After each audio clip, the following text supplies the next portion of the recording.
पाणीही पचवावे लागते. पाणी जर व्यवस्थित पचन नाही झाले तर आमदोष निर्माण होत असतो.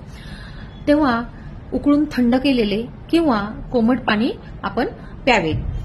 त्याच्यामध्ये मिरे, लवंग, जिरे, ओवा इत्यादी टाकून पण ते उकळून एक एक काही टाकून आपण उकळून पिऊ शकतो.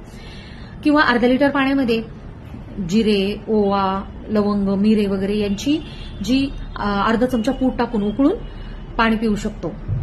मध गरम पाण्यात टाकून पिऊ नये, ते विरुद्धांड बनतं. उकळून थंड केलेलं पाणी मग त्यात मध टाकून आपण पिऊ शकतो.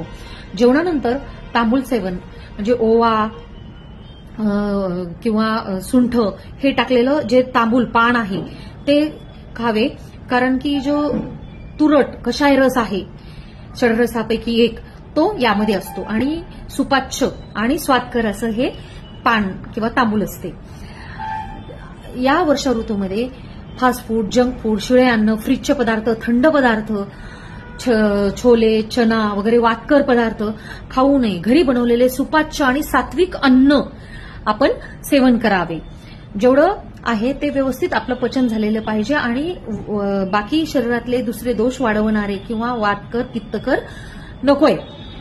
त्यामुळे जेवणाकडे आपण लक्ष द्यावे. आहार, दिनचर्या, ऋतुचर्या